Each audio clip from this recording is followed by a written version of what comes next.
You're listening to the American Anomalies Podcast with Jeff Hill and Brett Morton.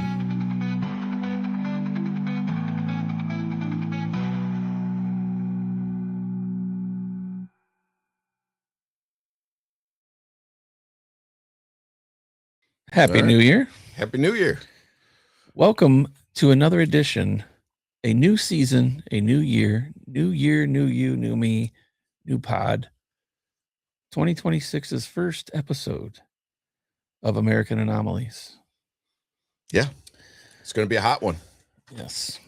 How were your holidays, sir? It was good. It was good. I did a lot of just relaxing, healing up, kind of taking a break and getting ready for this new exciting year. Didn't do a whole lot, but did get to see the family and spend some time with them. So that was good. How about you?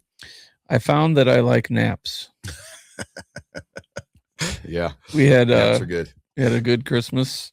Had all the grandkids and kids and presents up to your chin and just insane. Here it is already into January, and I still have bags of wrapping paper out back waiting to go out to recycling and stuff because they'll only take so much, Yeah. Everybody out there, check us out on Spotify, check us out on YouTube at American Anomalies Pod, and give us a follow. We're trying to grow the audience. We're trying to get you more involved. We want to talk to you about your anomalies, your tales, your things you're interested in involving urban legends, maybe some haunting stuff. I don't know. Maybe some natural phenomenon that only you or your family have experienced over the years, or a tale you've heard. Let us know, because we search and we look for this stuff to talk about, but we don't know. We don't know it all. And without you, we think it could get better. There's a lot of stuff we decided we're going to talk about and we know exists around us and across this great country, but we'd like to hear from you guys. We'd like to really grow the show this year. That's my hope for 2026. Talking about 2025, it was a roller coaster coming into this year. Thinking more about the pod, and I want to grow it. I want to get it on more platforms and get it into more ear holes. And see how this year goes. I think coming out of last year, when we ended up with 20 some episodes between the two things we were doing. So I think we're on 10 or 11 on this, and then starting the new year's the new season. Yep. So here we go. It's going to be a hot one. Yeah, it is. Pun intended. It's going to be a hot one because we both have said this before.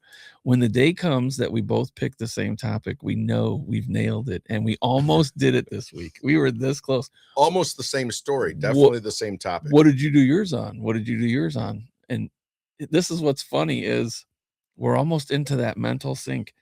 Yours was 1944, I think, and mine was 1940. Okay. So we're in the same decade. And we're talking about fires. Yeah. Okay. Well, I'll get right into this and we'll see how it goes. So this story is called the LaPorte Fire Spook of 1944. Okay. So LaPorte, Indiana. I know there's a LaPorte, Texas, and there's probably another dozen LaPortes around the country here in the United States, but we're talking about LaPorte, Indiana here. So this story took place in the winter of 1944. Quiet farmhouse outside of LaPorte, Indiana. And it eventually became one of the strangest and most persistent mysteries in the state's history. By some accounts, there could be other mysteries that other people claim are more mysterious or important, but here we go. So what happened unfolded slowly at first, almost subtly, before erupting into a phenomenon that drew police officers, firefighters, reporters, and curious onlookers across the region. The events would eventually be known as LaPorte Fire Spook, a name that captured both the eerie nature of the case and bafflement of those who tried to explain it. Even today, more than 80 years later, the mystery remains unsolved, suspended somewhere between folklore and forensic puzzle. The story begins with William and Minnie Rohl, R-O-H-L, a middle-aged couple who lived in a modest farmhouse on the outskirts of LaPorte. Their life was unremarkable in every way. They tended to the property, kept to themselves, and lived the quiet rural existence that was typical of northern Indiana at the time.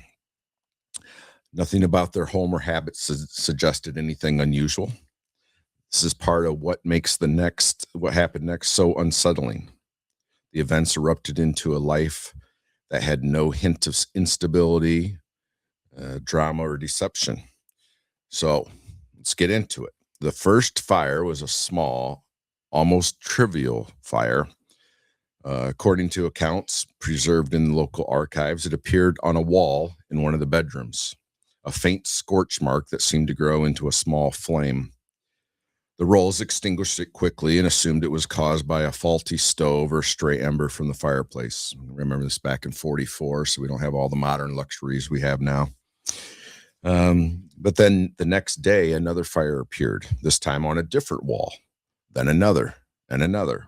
And within a week, the family had experienced more than a dozen fires, each one of them appearing in a different part of the house, each one of them seemingly without cause. By the time the local fire department was called, the situation had escalated beyond anything the Rolls could have managed on their own. Firefighters arrived expecting to find a structural issue, perhaps faulty wiring or a malfunctioning furnace. Instead, they found a house that seemed to ignite spontaneously. They would extinguish a fire in one room, only to be called to another part of the house minutes later. Flames appeared on walls, on furniture, on bedding, and even inside closed dresser drawers. Strange. The firefighters were baffled. They searched for accelerants, checked the wiring, inspected the chimney, and examined the heating system. Nothing explained what they were seeing. Soon, as one does, the neighbors came to watch, standing at a distance as the smoke rose from the house again and again. And then the reporters showed up from nearby towns, Chicago, and even farther away. So the story of the fire spook, with no explanation, made its way into newspapers across the country. And the idea that a house caught fire repeatedly without any identifiable cause was too strange to ignore. So the fires continued. Some were small, little more than scorch marks that smoldered before being extinguished. Others flared up quickly, threatening to consume an entire room. Firefighters began keeping watch at the house, hoping to catch the cause in the act. But they seen flames appear on bare walls with no source of ignition. They saw fires erupt on the edge of curtains that had not been touched. They saw smoke rising from inside of a dresser drawer that had been closed moments earlier. The more they observed, the more confused they became, as you would be. And then investigators from outside the region were brought in. Some were fire experts, some chemists, some were simply curious officials who wanted to see the phenomenon for themselves. And they tested the walls for chemical residues, right? So they examined the furniture, they checked for gas leaks, they looked for signs of arson or sabotage or mischief, but nothing. They didn't find any source. And they didn't behave like typical arson fires. They didn't follow patterns associated with electrical faults, and they did not spread in predictable ways. Sometimes the flame moved across the wall rather than just up where you would naturally think, heat rises and you're going to start at a certain point and just burn your way up. These flames actually started to burn across a wall. Very strange. And some of these burned briefly, and then they were extinguished out. And then some people believe the fires were caused by a chemical reaction, perhaps something in the wood or the paint that reacted to changes in temperature or humidity. Others suggested the house might have been contaminated with a substance that ignited easily. But they did some testing, and this is 1944, so they had only the techniques available back then, but they didn't find any substance that could lead to the cause of this. A few speculated that the fires were caused by static electricity, though this explanation was dismissed because that just doesn't start fires like that unless you have an accelerant or some sort of chemical to catch fire. And then, of course, there were the supernatural theories. The 1940s were a time where spiritualism and paranormal investigation was still held a certain cultural fascination. I suppose it still does today, don't you think? For That they, sure. all For kinds sure. of spiritual, especially nowadays. People are becoming more in touch with themselves. But um, yeah, so the paranormal investigation continued.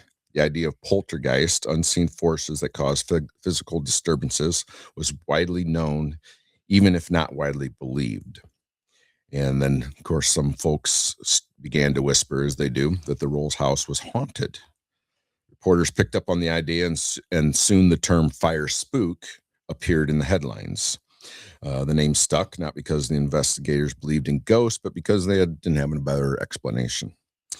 And um, with the Rolls themselves, they didn't have any history of shenanigans. They were never in trouble. They were never doing anything. So for this to happen to them, it was really baffled all the authorities that looked into it. And as the fires continued, the anxiety grew. They slept poorly, fearing a fire might erupt in the middle of the night. They worried about the safety of their home, their belongings, and their lives. Eventually, the situation became untenable. The fires showed no sign of stopping, and the constant presence of firefighters, reporters, and curious onlookers made it impossible to live normally, as you'd imagine. So, the Rolls made the difficult decision to abandon the house. Once they left, the fire stopped. Imagine that. Interesting. This fact became a point of debate among investigators. Some argued that the cessation of fires proved that the phenomenon was caused by human activity, whether intentional or unintentional. Others pointed out that the house had been thoroughly examined and that no evidence of arson or tampering had ever been found. And if someone had been studying the fires, they had done so with extraordinary skill, leaving no trace, and managed to ignite flames in places that seemed physically inaccessible, like inside a closed dresser drawer with firefighters nearby. The house itself was eventually torn down, the land was repurposed, and the physical evidence of the mystery disappeared. What remained were the accounts of those who witnessed the events, firefighters who swore they saw flames appear on the bare walls, and the investigators who admitted they had no explanation. Neighbors who remembered the constant smoke rising from the farmhouse.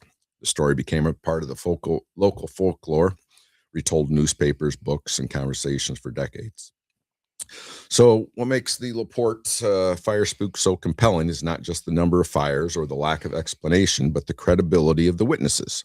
Firefighters are trained to identify causes. Investigators are trained to look for patterns. Reporters are trained to ask questions of what they see. Yet in this case, none of them can offer a definitive answer. The phenomenon defied the categories that usually help to people make sense of unusual events. And it was not clearly supernatural, but it was not clearly natural either. It existed in a gray area that made it both fascinating and frustrating. So over the years, researchers revisited the case, hoping, some modern knowledge would help give them shed some light on it. But of course, if the physical evidence is gone, it's hard for them to, examine it. All they have is Yeah. testimony Yeah. from everybody to do. So it was never solved. It still remains a mystery today, and investigators just have not come to a conclusion on that. Maybe if that happened today with modern technology, maybe they'd be able to figure it out. But 80 years later or so, yep, it remains a mystery. I want to hit on a couple themes that I picked up in that. Yeah. Thinking in terms of where we were in history.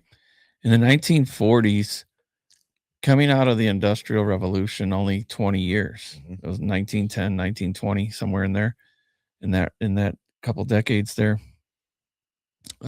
People barely had time to catch their breath in 10 years. If you grew up, horse and buggy, old farmhouse, tales of, urban legend mixed with strong religious belief really can plant a seed in the minds and hearts of people, adults and children alike. And they will really hang on to those things and pass stories down through the generations. Now you're only talking roughly 20 plus years, 20 years, let's say, from the Industrial Revolution to the 40s.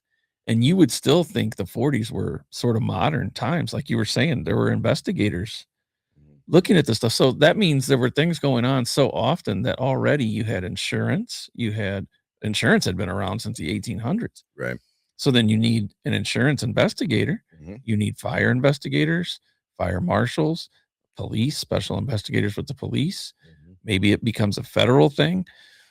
So a lot of the things that we still do in 2025, 2026 were started then. We're still happening then. We're just like already having years into the processes. You know what I'm saying? Like Right. there's a house on fire, you had insurance, there's a claim, we got to send somebody out to take a look at things. Right. We got to get a hold of the fire marshal. The fire marshal's got to, that stuff was already going on in the 40s. So the reason I bring that up is because when somebody says something so outlandish as it's just spontaneous combustion in my home, investigators going to look for pipes, electrical, lightning, any kind of natural thing. When it starts to become this sort of unnatural thing, this sort of spirit world kind of zone, that probably had people not wanting to touch that with a 10-foot pole. Yeah. Right. And that kind of segs us into my story because we almost hit on the same pattern style story. Okay. 4 years prior in Odon, Indiana. And what I want to show people, I do want to pull a Jamie real quick. Jamie, pull that up. I'm Jamie in this story. Look on the map here. You're talking 4 hours away. Okay. Blow this up. Okay, so here's where Jeff's story was at, where we both live, right here in good old LaPorte, Indiana. Oh, don't tell them exactly. Well, I didn't show them your address. We'll have people. Don't worry, you're not stalking us. What's the word? You're not doxxed completely. But just a 4-hour drive in an hour or so past Indianapolis. Yep. In this little area right here. Odon, Odon, as in Nancy, Indiana. 4 years prior, had almost the same episode, slightly different though. They had, let me see if I can show you this. I pulled this up earlier because I was like, wow, that's almost the same thing. This place, they claimed had 28 fires in the same day, but they were claiming they felt a presence. They felt something was causing it. And it was the same situation. Fires in the walls, fire just showing up in a bed, a fire in the fireplace, a fire on the floor, floorboards, curtains would just combust. 28 times in one day they called authorities or raised an alarm. I don't know how they would call. I don't know if they had phones in 1940 at this house. I don't know how they did it, but they had people come back and forth. But let me give you some more detail here. It's the mysterious Odon fires, 1940 at the Hackler farm. 28 fires, also known as the Odon fire poltergeist. Now, the official take on this was not poltergeist, of course, but the legend has grown. So in April of 1940, often reported as 1941, a rural farmhouse near Odon, Indiana became the scene of one of the state's strangest unexplained events, at least for 4 years, when a total of 28 separate fires broke out in a single day with no clear cause ever being found. It says here the Hackler family got up, the large farmhouse, older home. They had breakfast. Afterwards, the husband left to do chores. Moments later, his wife saw smoke. Fire was burning in an upstairs wall in a room that had no electrical wiring or active stove. Firefighters were called and put it out. Soon another fire broke out, this time in a bedroom mattress. Throughout the day, over 100 volunteer firefighters from Odon and nearby towns were summoned repeatedly to extinguish similar unexplainable blazes. In clothing, a book burning from the inside, the curtains, other objects around the house. By nightfall, 28 distinct fires had been put out, all inside the same house with no clear ignition source. So investigators had their theories. They ruled out electricity because there was none in the house. They found no obvious structural causes like a chimney or a pipe. Proposed causes over the years have included flammable gas from a well, magnetic fields, spontaneous combustion, pranks, and paranormal explanation. However, none have ever been confirmed officially. So the Indiana State Fire Marshal reportedly called it one of the most baffling fire cases of his experience and still chose to close the investigation without a definitive explanation. Over time, the family just felt this presence. They felt uncomfortable. They eventually went as far as to dismantle the home board by board and rebuilt it further down on the property from its original location. And after that, they claimed that the fires never reoccurred or occurred again. I don't know how else you'd say that. Yeah. But the reason it remains a mystery is because there was never anything documented as far as the cause. So nothing was satisfactorily came to anybody's satisfaction, I should say, to explain why the spontaneous fires. The house had no electricity, no obvious ignition source. So as a result, it's become one of Indiana's most enduring unsolved phenomenons. Yeah. So something that I thought about when you were doing your part was the lore of sort of the beliefs of people at that time. We were still in this darker age. There was no television, no color television. Right. There was no, a lot of stuff was radio, a lot of stuff was word of mouth, newspaper, articles, the art of what's the word? People try to grab your attention with a headline. The clickbait. The clickbait was strong in the 1940s because you got to imagine a small town like this. It's at the corner drugstore. There's a kid outside selling newspapers for a dime. Right.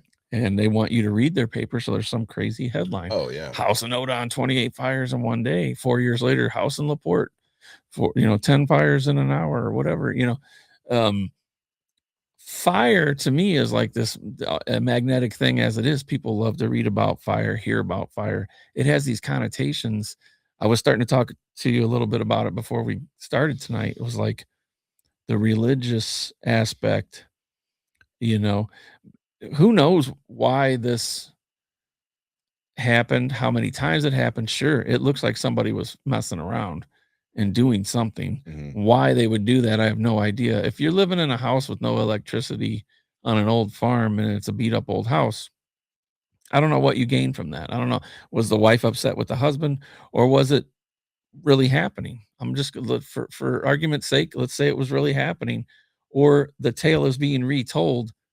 You're going to use, to me, it's just my opinion, you're going to use fire in the story because it has this connotation, this hook, this sort of religion, sort of supernatural thing. People say, I felt a presence. It was ice cold, or it was so hot. I touched the doorknob and it was on fire, burnt my hand. I couldn't leave the room. Mm-hmm. There's this thing about fire, the fire from hell was burning out of the ground and I saw the devil's face in the flames, and it's like that imagery.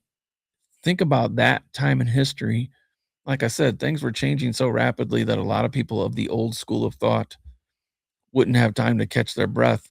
And somebody's telling them there was 50 fires in a or 28 fires in a building in a day. It's like, oh my goodness, it must be the devil. Right. It's a farming community in rural Indiana. It was the devil. Mm-hmm. It was a ghost. It was a poltergeist. So let's assume that the facts of the story are accurate as they are portrayed today, and they haven't been the whole telephone game where it grows and exaggerated. Right. But let's just assume there was 28 fires and they really started without explanation.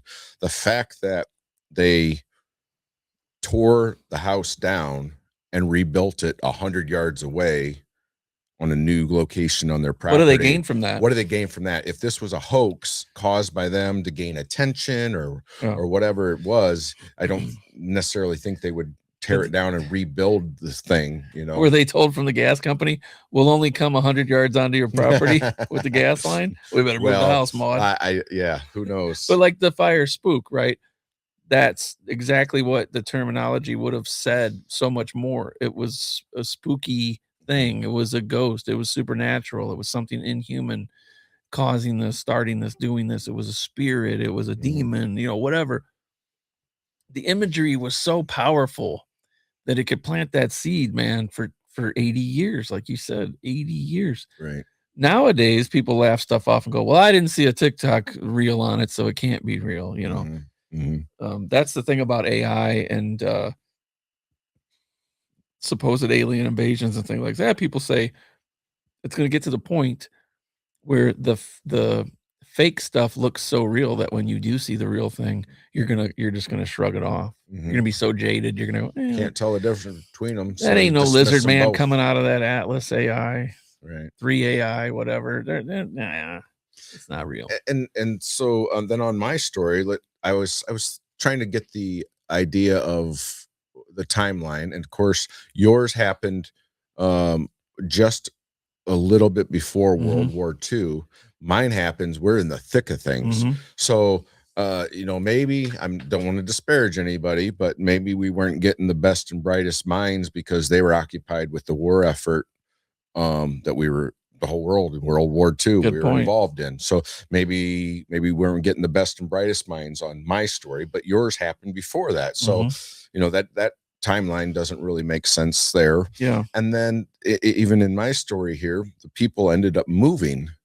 So you would think if they caused it themselves and they wanted the notoriety and the publicity for it, you think they would stick around and like, hey, come here, pay a penny and take a tour of the house. When I'm looking for stories to talk about like this, and I come across something that's like a supernatural thing, like I don't necessarily believe in ghosts. So I have to ask myself, when somebody says, let me just change it up for a second. Let's just say instead of this woman, so the husband goes out to do the chores. She's in her house and the fire starts. Okay, so instead of a fire, how about something gets knocked over and then a drawer gets pulled open and then stuff gets strewn about the kitchen. And there's this benevolent spirit around the house, okay? And you hear tales of people saying, well, we had to hightail it out of there. We just packed our stuff and left and never had a problem again. But other people will say, we moved and it followed us. Right. It came with us. Well, how? I need somebody to explain to me how a spirit could be trapped in the four walls of a simple home. Because if I tear the home down, then what? It just floats away? I don't know. Is it something geographic? Is it something with that piece of the land? There's so many different ways to tell that tale, you know. Have you heard the thing where and I don't know if it's a religious thing or, you know, some sort of whatever, you know, Native American folklore, but they would say when a spirit dies, and if you're in a structure, you need to open, or not spirit, sorry, when a person dies and you're in a structure, in a house, in a home, wherever, you need to open a window so that the spirit can escape. Same thing. Like, can't follow you out the door. Can it just go through the walls or ceiling? So it can't follow you out the door when you open the door. So right? maybe it is trapped. Maybe it's trapped by lumber. I feel like that's such a weird, like if you were writing a story, if you were the first person ever to write the story of a haunting, say, and you had to come up with the first set of rules, okay, of vampires, the first guy said they could walk around in daylight, but they'd be weak. And then later it was kind of fine tuned to say they couldn't be in sunlight. Right. So there's your story rule. From now on, no vampire can be in sunlight. Right. So same thing with ghosts. Like, who's the guy when he wrote the rules for ghost stories that said, well, they're in the house, they can't leave the house. If you leave, you're good. But then some people change it up, say, no, when I left, it followed me. Now, look, I'm not trying to say none of these things have ever happened. I'm just trying to equate it to the fire stories that we're telling here.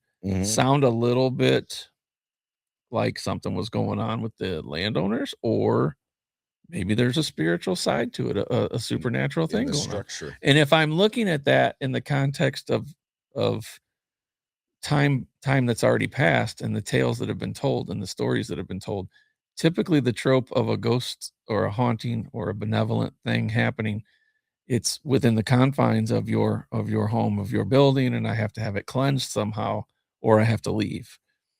And then the next person comes in and they have issues, so on and so forth. So it's almost like the rules are laid down, right, of a story, like, okay, if you get haunted, you can leave. But if you take the house apart and you move it 100 yards away, you're clear. Right. So maybe there's some truth to this then. Maybe there was just some weird phenomenon, because now let's get away from supernatural for a second and talk about the natural, talk about nature. There are phenomenon in nature in certain spots on the earth that we can't explain too. Like there are certain flowers. I saw this on a top 10 most odd um uh Jesus. Oddities. No, coincidences Okay. around the world. In Okay. Japan or China, I think it is, there's a flower that grows in only one place on one part of their country. On the exact mark on the globe from there on the other side is the same flower, and it can only grow in the same spot. There's things like that. There's some weird oddities like that in Wow. nature that exist in nature. There's definite proof. You can go visit it, you can quantify it, you can test it. Well, the conditions are perfect for it.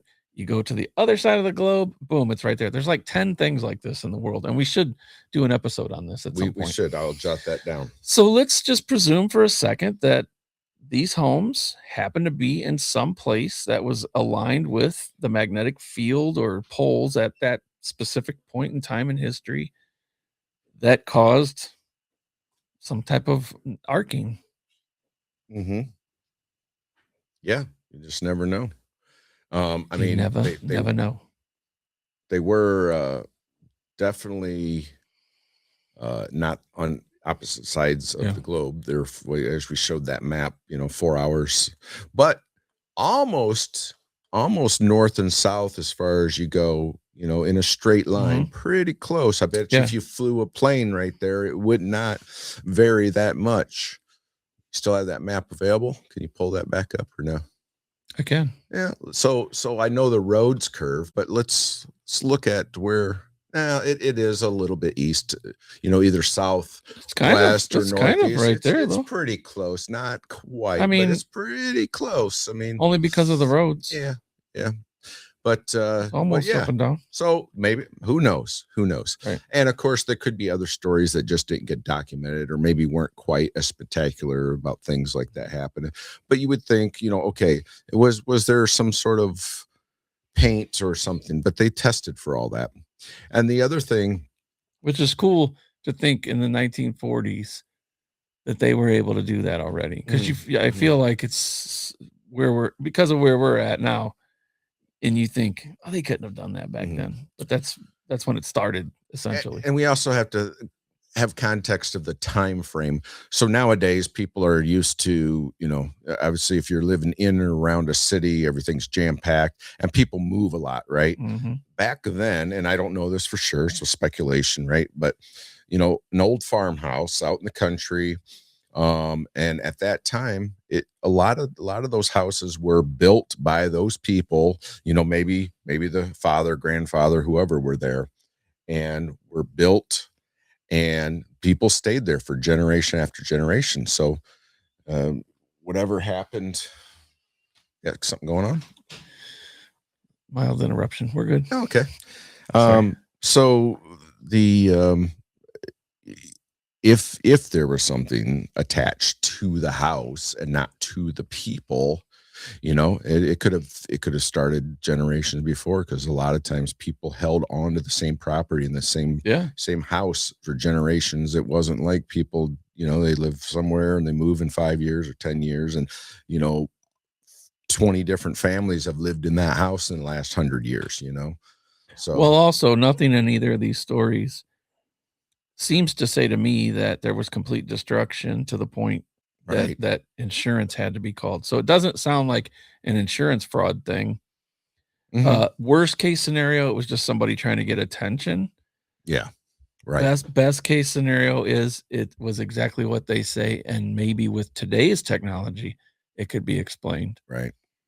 If it was really happening. Yeah, a lot of the remarks in this story were just scorch marks. If you had a relative, somebody that you trusted and loved and cared about, came up to you and was just disheveled, a complete mess, and just sweating it out, you would not believe what just happened. I was standing in my pole barn and I was moving some stuff, and I look over and this box combusts and I have no chemicals out there, no wiring. It's just a building, garage, storage. Mhm. There's no fuel out there. There's no motorized vehicles with fuel. It's just a box, and it was engulfed in flames. You'd want to go look into it with them. You'd want to say, well, they can't be lying to me. I Right. trust them. Right. Yeah. But then it could be that one crooked cousin that yeah, you're like, oh, there he goes again. well, It doesn't sound it insurance. doesn't sound like it's No. that case with this stuff. No, It doesn't sound like a neither one of the body was stories. hidden and found later or No, anything like that. Neither one of these stories, because of the fact that one tore it down, rebuilt it using most of the same wood, I assume, and the other one just outright moved. They couldn't take it anymore, so they just abandoned the place. So it doesn't. Which makes me want to know, like, what happened after. Like, I'd love to do a follow-up and see, like, did somebody else move into that place? Did it get torn down? It's interesting, because you hear about these things, these anomalies, and you have to wonder, like, well, what came next, or what happened when it, some places sit and get dilapidated, fall into disrepair. There's a tax bill. Somebody swoops in, buys it up, repairs it, and has no issues. Or maybe they got their own stories to tell. Yeah, this story in particular, the source from where I got this says the house was eventually torn down and the land was repurposed, but it doesn't say what it was repurposed for or what is standing on that property today. I'll have to look into a little more, see if I can find an address, and maybe we'll do an on-site update for it. Okay. I will we'll break into somebody's house and see if it's on fire. I will follow up with a legitimate tale of my youth. I will follow this up with something that I feel is in the same wheelhouse, possibly, of the supernatural. Where I grew up, it was formerly farmland. There was a farm nearby, and we had subdivisions. My subdivision had, I don't know, 16 or 18 homes, one main street, and it did an L, or a T, I should say, and there was a cul-de-sac with like 3 houses, and then it took an L out to the main street. I think there was 3 or 4 houses. Okay, go down to the end of the block, hang a right. There was another subdivision. In that subdivision, my best friend growing up's grandparents lived there in the back corner near the woods. There was a little creek in the back and things like that. I go over there, getting to know everybody. I already knew my buddy, but this was the first time getting to know his grandparents and everything. And I guess in the terms of life, I was probably 9 or 10, and his grandparents seemed ancient, but they were probably only late 40s, early 50s, maybe. So like we are now, right? And everybody seemed different, or I'm sorry, everybody seemed normal, nothing different, nothing weird. And my friend starts telling me all these stories that his grandparents have told him, things that have happened in this house, things they've seen and heard. I don't want to be in this house after I'm hearing this, but he says in the basement, there'd be a flashing light, and he wants to get to the bottom of it. Now, this is a 9 or 10-year-old kid. He wants to get to the bottom of it. This is like some Stranger Things shit. I'm like, what are you talking about? And there was a girl that lived next door that we were friends with, and we all ran around together and stuff. And he says, this kid was super smart with this stuff. He says, I want to do there's something that you can do with sound recordings. He says, I want to take a microphone down there and a tape recorder, and I want to ask questions and leave the tape going. And then we'll come back later and listen to see if anything happened. Right. So I don't know if one of the parents was pulling a fast one on us or something, but he opened the door to go downstairs with no lights on. And I swear I saw a light flash, and he turned around and said, see, that's what my grandma's been seeing. And she had this circular sign. A lot of farmers have this circular sign that has some kind of welcome thing on it to like ward off spirits or something. Well, why would you say welcome? I forget. It was welcome to you because they warded them off. I don't know. But anyway, they had that up, and we go down there, and it was like a rec room. There was like some games and stuff, whatever. We go in this little room. We sit down. He's got this little boombox recorder, hits record. He's got these prepared questions. I'm just watching and witnessing the whole thing. asked these questions, and his grandmother had thought that where the plot of land that they had bought to build on had been farmland, and she said perhaps it could have even been Indian burial ground or something. This was her poltergeist theory. Mhm. He asked all these questions. We leave the room. The tape is still rolling. We go upstairs. We wait however long it's going to be for this tape to run out, like a 30 minutes per side tape. We go running back down there. The tape is rewound. Okay. The tape is stopped and rewound. Now it was on play record. You have to press 2 buttons at the same time, right? Mhm. So it has stopped and it has rewound. And we could never get past, so if it was a 30-minute tape and we talked for the however many minutes, no one could have gotten down there fast enough to rewind it on us. So how did it get rewound so fast? And then when we played it back, you could swear you could hear faint answers to the questions.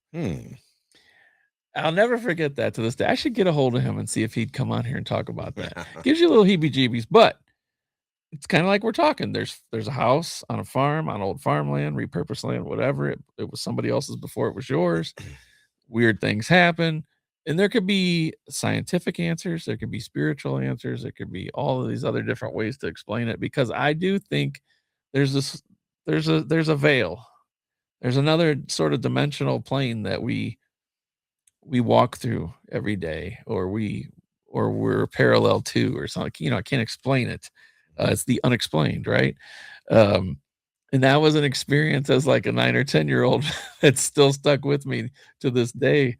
Right. Well, they say energy just never disappears. It just changes form. Right. So, who knows? Does it, if our bodies are the vessel and we have energy in us that keeps the spark going, that makes us, or keeps our soul alive, or keeps us who we are, what would happen to that when the vessel expires? Like, does it just float freely into the universe? Does it get trapped in a house? In a room. Does it get trapped in a room and you need to open a window? What if the place burns down? Then where does it go? Yeah. It's interesting to think about the things we've seen, the things we've heard about, and we have to weigh what we choose to believe is real, and what's sort of dream. And then once we've made those decisions, we have to figure out, how do we fit into that? Because we're coexisting with this, if that's how we choose to believe. And so does the hive mind thing come into play, or is that something that happens after you're expired? I mean, I don't know. It just opens another door to so many other questions. And circling back around to the fires, I feel like fire is a device you can use in retelling something that can strike fear, because it's one of those weird things that are like beautiful yet painful. They can destroy, they can cause extreme pain, but they can also revive. If we have to do burning the ground to revive it, revitalize it, you'll see farmers burning things to kind of restart the land, to replenish it and things like that. So it's this weird thing. It's like this cook your dinner or kill you. I mean, giver and taker of life kind of thing, that puts it on a sort of God level, if that's your chosen belief. I don't think anything else has that power. You have the wind, fire, earth, elements, what did I say? Water. Water can keep you alive, or but I feel like nothing captivates quite like fire. Not as much, I would say. Yeah. Nothing captivates quite like fire. And those are things that I was thinking of through all of this, was like flashes of light. I mean, how many times have you just sat around a campfire and watched it for it's a communal, hypnotizing and just calming and relaxing? Maybe the ghosts were in the farmhouse starting the fire because they wanted to hang out. They were like, I'm cold. but it's true. Like, it's a communal thing, and that probably touches on something inside of us, to our ancestors who at a point in time, that's all they had was fire, and it did everything for them. It warmed their bodies, it helped feed them, it provided light, it provided a source of comfort, but also could be used as a weapon and strike fear. So it's one of those rare things in our existence that it's like you can quantify it and answer it scientifically, but it does something to you spiritually. Still a mystery wrapped It's up still in it. Yep. it still does something to your spirit too. And So, every flame is unique, right? Yep. I mean, it's constantly moving, and there's Yeah. no like a brook or a river. I mean, the river is never the Yeah. same 1 second to the next, because Yeah. that's not the same water moving through it. Moving through time, you get like in my line of work, fire is used to provide energy or electricity. Mhm. We use fire, and Beavis and Butthead used fire. Fire.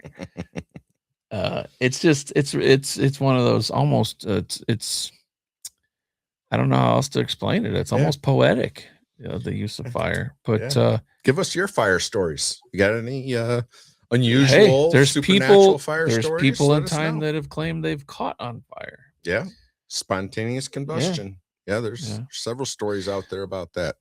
That definitely brings us to our conclusion. And again, like I said at the beginning, we are hoping to grow this more this year. Yeah. So the push is on to get people more involved. Without you, we would still do this just because we love to do it, but we don't get where we are without your help. So yeah, we dig into this stuff and we talk about this stuff all the time, and sharing it with everybody is fun, and it's cool. if And you like what you hear, share it with somebody. I would like to get to a point where we could have some sort of roundtable discussions with other people that are into this type of thing, the American anomalies. Because really, if you think about it, man, the whole thing is about the urban legend, and the urban legend only really happens where you're at. And there's so much around us, every little town, every little territory, out on the water, on land, in a cave, in a tunnel somewhere. There's a story, there's an anomaly, there's something that you can't quite put your finger on to explain to a T if it's real or not. And that's really the whole thing about all of this, is like, I can tell you, oh, well, that's crap, that didn't happen, that's not real. But can I? Right. And that's what makes you have an opinion on it. That's what makes it an anomaly. And that's what makes it like it's always going to be there. It's always going to have that little piece of doubt in your mind and create that American anomaly. Yep. All right. Well, you guys take care. Thanks for listening, and be safe. That's right. Check us out on Spotify and YouTube. We'll see you next time. And Happy New Year. Let's get it. 2026. Let's go.